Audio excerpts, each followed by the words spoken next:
কিভাবে নিয়ে যাওয়া হলো এটার জবাব এই সরকারকে দিতে হবে, মাহফুজকে দিতে হবে।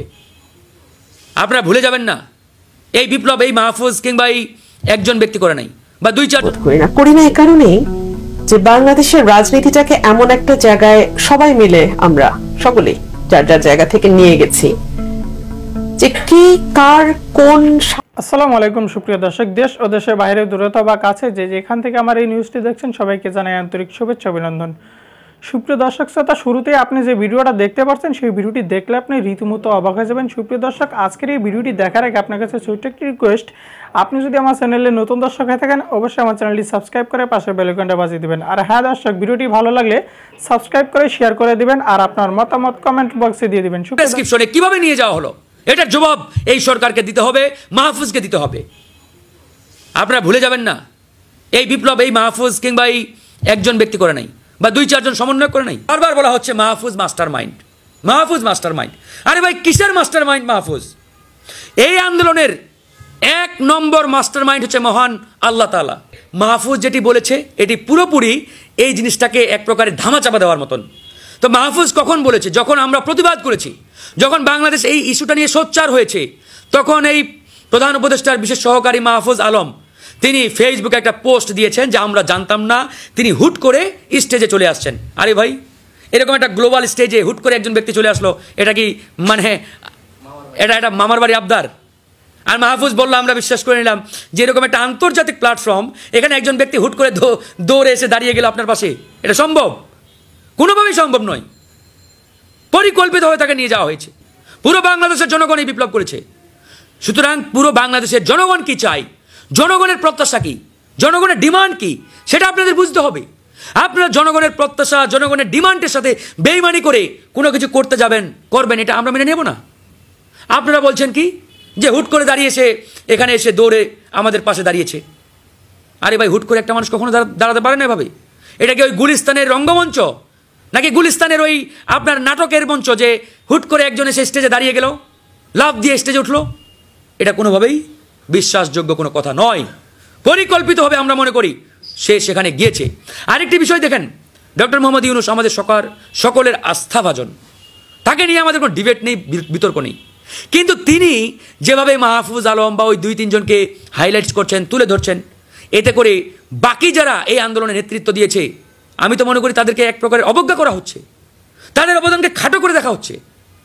আপনি একজনকে মানে গ্লোরিফাই করবেন, মহিমান্বিত করবেন, বাকিদের অবদান কি নেই? আর বারবার বলা হচ্ছে Mahfuz master mind, Mahfuz master mind. আরে ভাই, কিসের মাস্টার মাইন্ড মাহফুজ?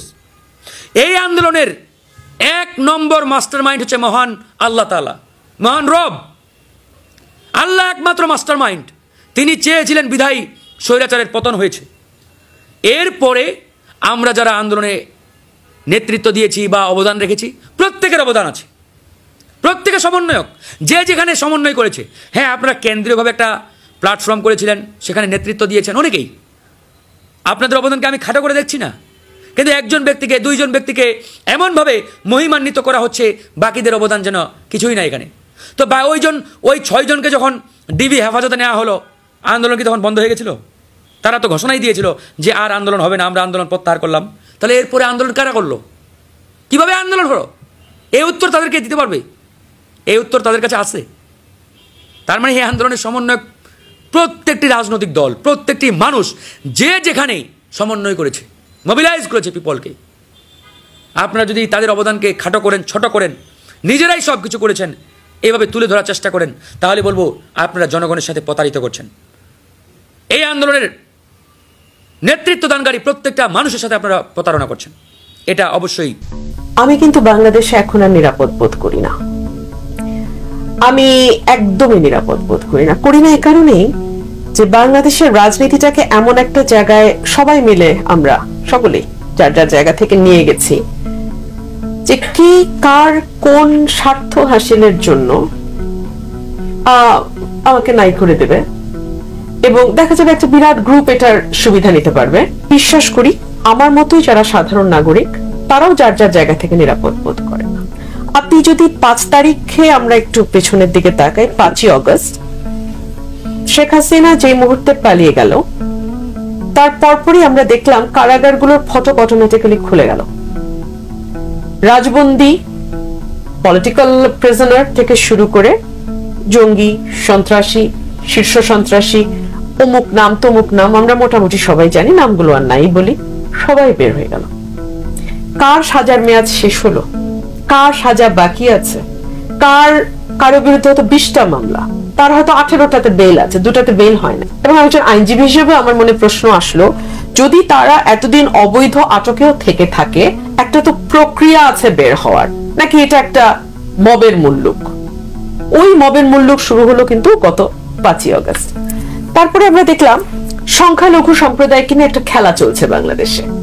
তাদেরকে উস্কে দিয়ে, তাদেরকে ব্যবহার করে অনেকেই ফায়দা নেওয়ার চেষ্টা করছে। আমার ঘরের পাশের দেশ ভারতের মিডিয়া এমন ভাবে পোর্ট্রে করলো যেন বাংলাদেশে রায়ট হচ্ছে না, বাংলাদেশে আসলে রায়ট হচ্ছিল না ওই সময়। তারপরে আমরা দেখলাম আশুলিয়া, গাজীপুর, সাভার এখনো আনরেস্ট চলছে, কারখানাগুলো, ফ্যাক্টরিগুলো বন্ধ হচ্ছে, খুলছে, ভাঙচুর হচ্ছে, ইত্যাদি ইত্যাদি। আমরা দেখলাম আনসার বাহিনী তারা এক ধরনের কু করার চেষ্টা করছে। জুডিশিয়াল কু এর কথা তো আলোচনাই হলো, প্রধান বিচারপতি থেকে শুরু করে সকল অ্যাপেলেট ডিভিশনের জাস্টিসরা ধপ ধপ ধপ ধপ করে পড়ে গেলেন। একটা হজবরল না, একদম একটা হজবরল। তো এটার মধ্যে আসলে আমরা কি আইনের শাসনের কথা বলবো আর কি রিমান্ডের কথা বলবো? রিমান্ডের ব্যাপারে আমি আইনজীবী হিসেবে এটুকু বলি, বাংলাদেশের সিআরপিসি তে রিমান্ড বলে কোনো শব্দ নাই। অধিকতর তদন্ত বা ফার্দার ইনভেস্টিগেশনের ব্যাপার আছে। স্যার, আরো 2জন স্যার আছেন, আমার 3জন স্যার, ওনারা আমার চেয়ে অনেক ভালো জানেন, কারণ তারা ব্যুরোক্রেসির সাথে ওতপ্রোতভাবে জড়িত ছিলেন। সো রিমান্ড বলে কিছু না, অধিকতর তদন্ত বা ফার্দার ইনভেস্টিগেশন। সেই ফার্দার ইনভেস্টিগেশনকে আমরা ফার্দার টর্চার বানায় ফেললাম।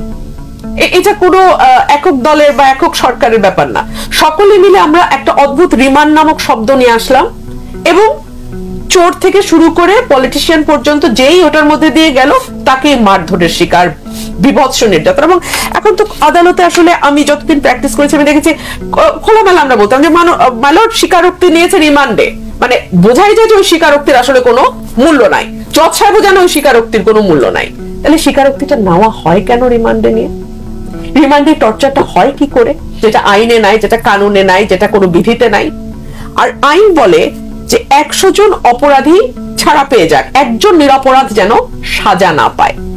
এই যে শত শত হাজার হাজার মামলা গত কয়েক বছর ধরে আমরা দেখলাম পলিটিক্যাল পার্সনদের উপর করা হলো, এখন আবার নতুন করে খুনের মামলা, হত্যা মামলা চলছে, এবং হরে দরে অনেককেই গ্রেপ্তার করা হচ্ছে। এই গ্রেপ্তার আসলে আমি জানি না কতটুকু আইন মেনে, আইন অনুযায়ী করা হচ্ছে, কারণ অনেককে আমরা দেখতে পাচ্ছি বর্ডার ক্রস করার সময় ধরে নিয়ে আসা হচ্ছে। আদালতে তাদেরকে প্রেরণের সময় আইনজীবীরাও তাদের গায়ে ঢিল মারছেন, ডিম ছুটছেন। এগুলো তো আসলে কোনোটাই আমাদের আইন বা কানুন বা কোনো কিছুর মধ্যেই তো এগুলো পড়ে না। মোটামুটি আমি দেখলাম 5 তারিখের পর থেকে বাংলাদেশে যার যেমন খুশি, উনিও নিজেকে সমন্বয়ক দাবি করেন, আমিও নিজেকে সমন্বয়ক দাবি করি, আপনিও নিজেকে সমন্বয়ক দাবি করেন।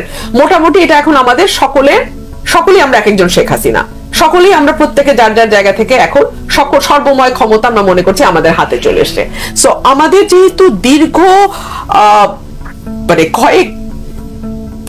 কয়েক বছর, মানে 15 বছরের উপরে আমাদের এক ধরনের অভিজ্ঞতার মধ্যে দিয়ে আমরা গেছি, এক ধরনের সাপ্রেশনের মধ্যে দিয়ে আমরা গেছি, এক ধরনের ভীতির মধ্যে দিয়ে আমরা গেছি। সুতরাং আমাদের নানান রকম অবদমিত রাগ, ক্ষোভ, যন্ত্রণা আছে, সেগুলোর বহিঃপ্রকাশ আসলে আমরা নানান রকম ভাবে করতে দেখছি। এবং একই সাথে আমরা এটাও লক্ষ্য করছি যে সরকার আসলে সামাল দিতে পারছে না। আজকে বিএনপির মহাসচিব একটা কথা বলেছেন যে ম্যাজিস্ট্রেসি পাওয়ার দেয়া মানে হচ্ছে পুলিশ প্রশাসন তারা ফেল করেছে। অ্যাবসলিউটলি তাই। আপনি দেখেন রাস্তায় বহুদিন ধরে পুলিশ দেখিই নাই, গত কয়েকদিন ধরে পুলিশ দেখছি আমরা ট্রাফিক, কিন্তু তাদের ট্রাফিক কন্ট্রোলের ব্যাপারে খুব বেশি কি উৎসাহী মনে হচ্ছে? তারা বরং নিরাপদে দাঁড়িয়ে আলাপ করছেন, গল্প করছেন। ইভেন কিছুদিন আগে আমি গত সপ্তাহে গাড়ির কাজ নামিয়ে একজনকে বলতে বাধ্য ছিলাম যে ভাই গল্পটা একটু পরে করেন, আগে এখানে দেখেন কি অবস্থা, আমরা কয়েক ঘন্টা যাবত একই জায়গায় আটকে আছি। আর পুলিশ ভাইরাও বা কি করবে? কারণ কিছু দূর গেলেই দেখি একদল ছাত্র বা একদল যুবক বা একদল তরুণ তারা রাস্তা অবরোধ করে তাদের দাবিনামা পেশ করছে, তাদের কথা বলছে। তো এইরকম একটা অবস্থায় সত্যি তো আইন শৃঙ্খলা পরিস্থিতি রক্ষা করা সরকারের জন্য সত্যি কঠিন হয়ে যাচ্ছে। সুতরাং বাধ্য হয়েই, এটা সিআরপিসির বাইরে নয়, সিআরপিসিতে বলাই আছে সেনা বাহিনীকে এই পাওয়ার দেয়া যেতে পারে। তবে অফকোর্স এই ডিবেটও আসতে পারে যে আমাদের সংবিধান যেটা বলে যে সেপারেশন অফ পাওয়ার, আর্টিকেল 22 এর যে কনসেপ্ট, যে নির্বাহীকে আপনি কখনোই বিচারিক দায়িত্ব দিতে পারবেন না। আপনি যখন এক্সিকিউটিভ ম্যাজিস্ট্রেটকে জুডিশিয়ারির এই ক্ষমতা দেন, বিচারের ক্ষমতা, কিংবা আপনি যখন সেনাবাহিনীর হাতে ম্যাজিস্ট্রেসি পাওয়ারটা দেন, তখন অটোমেটিক্যালি বিচার বিভাগের ওই ক্ষমতা শেয়ার্ড হয়ে যায় নির্বাহীর সঙ্গে। সেই ডিবেট চলতে পারে, কিন্তু সেই তাত্ত্বিক অবস্থানে আসলে আমাদের দেশ আছে কিনা সেটাও এখন একটা আলোচনার বিষয়। সুতরাং আমি মনে করি ভাই, আমাদের নিরাপত্তা সবচেয়ে বেশি প্রয়োজন এই মুহূর্তে। আমাদের নানান রকম ভেস্টেড কোয়ার্টার নানান জায়গায় নানান রকম কিছু করার চেষ্টা করছে, সেই জায়গা থেকে উত্তরণের জন্য 60 দিনের একটা পাওয়ার দেয়া হয়েছে সেনাবাহিনীকে। আর